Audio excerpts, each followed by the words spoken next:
Добър ден на всички. Благодаря за интереса и за вниманието, което проявихте, както винаги. Днес е един хубав ден на Българска армия, тъй като знаете, представяме един от новите футболисти, които ще бъде на ЦСК.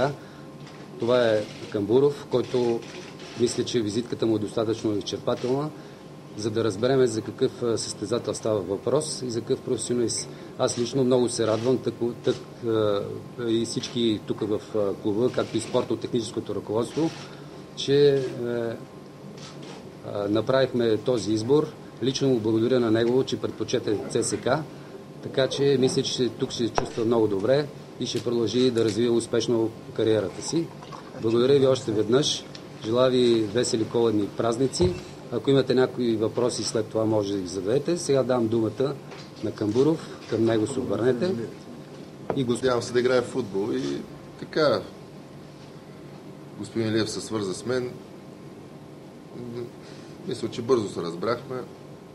Все пак ЦСКА си е ЦСКА. Дошъл съм да играя в футбол и дано така да оправдая доверието. Това е което. Ако имате някакви въпроси към мен. Първо господин Илиев да каже. Ами както казах, както и той каза, ЦСКА е ЦСКА и нормално е да предпочетеш да... Според мен двата отбора в България са ЦСКА и Левски, нали? И всеки един футболист би искал да играе. Затова и най-вече отношението от страна на Георги Илиев, който така също наклони доста везници, защото беше точен и откровен и честен с мен. Аз така обичам да работя. В смисъл, искам всичко да е точно и прямо. И може би от тая гледна точка, но ЦСКА си е ЦСКА. В смисъл, не трябва да има някакъв специален мотив, за да дойдеш в ЦСКА. Това е. Следващ въпрос, кой е? Филип Петрунов, Флайспорт. И със сигурност и любимец на битката на ЦСКА с попадението срещу Левски. Очакваш с нетърпение този матч. И как, ако не е тайна, вярвам, че не си има някакви финансови претенции, които да бъдат пари предварително. Това се е забави. Но така има публикации. Според мен не се забави нищо, просто ЦСКА имаха мачове, господин Илиев беше заед до последно, нормално и аз да изчакам, нямах бърза работа, почивка съм в момента, все пак изкарах дълъг сезон в Китай. Изчакахме, не сме имали претенции и той сам каза, че поне на 2-3 места съм имал по-добри оферти, което е верно, но избирам ЦСКА. Така че доколкото до Левски, в смисъл, ако вкарам и половината голи, които съм ми вкарал до сега, ще съм доволен за ЦСКА.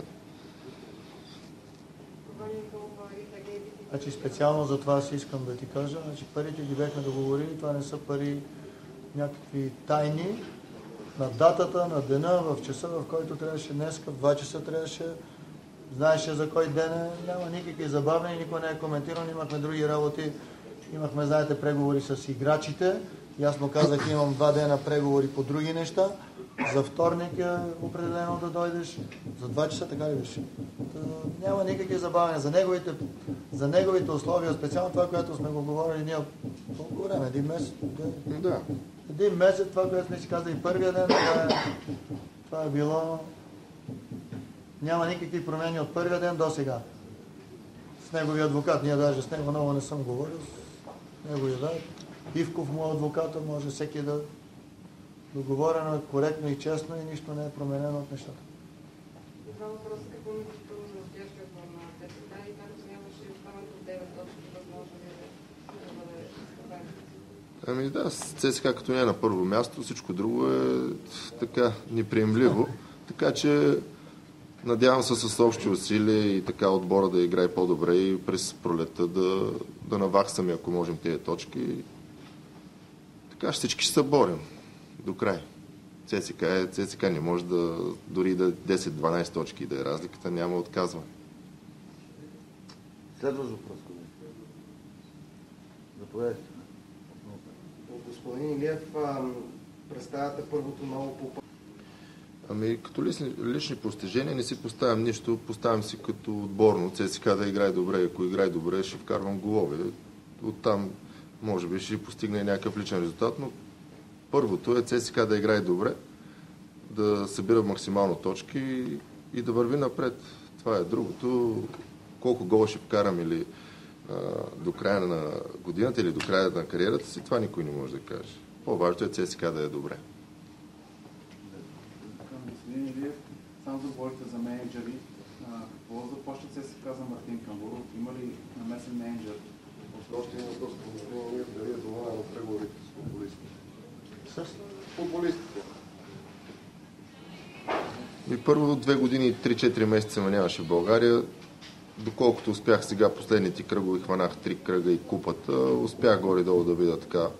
Но все пак трябва да почна да тренирам, да изиграя няколко мача в А-група, за да дам някакво така съпоставка да направя с годините преди, когато съм играел. Така че точен и конкретен отговор не мога да дам. Няма имена. В смисъл, просто имах разговор за 5 минути с господин Маришки, който е собственик на Локомотив. Доста се разминаваме в виждания като... Първо за футбол не мога да говоря, защото човека не е компетентен, но доста неща се разминаваме. Благодарих му за обаждането и така всичко приключи за 5 минути. Така че други хора в Пловдив, така се говори, че Христо Бонев не ме е искал, няма такова нещо. С бата Ито съм в много добри отношения. Благодаря на хората, обществеността в Пловдив, че така до последно имах желание и аз имах също желание за Пловдив, но това беше още като се прибрах преди 1 месец, така че разговорите още тогава са приключили и след това вече офертата на ЦСКА просто нямаше как да се коментира. В смисъл, за 5 минути сме се разбрали. И така. Други въпроси? Ами за конкуренцията, нормално е ЦСКА да има конкуренция, щеше да е нелогично, ако нямаше. Нормално е, все пак това е ЦСКА и вече зависи с каква схема ще играе треньора, кой ще предпочете. Това са неща спортно-технически.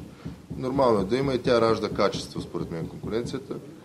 А доколкото до другия въпрос, точно това си говорихме и тук и с него преди още да подпиша. Аз, както и той каза, нямам менеджер, няма някакви космически пари, които се хвърляха в медиите тук последните 2 седмици, но така той ме увери, че ЦСКА тръгва по един друг път. Така ще се опита да стане, както казва и той, европейски клуб. Аз му вярвам и надявам се така да се работи професионално.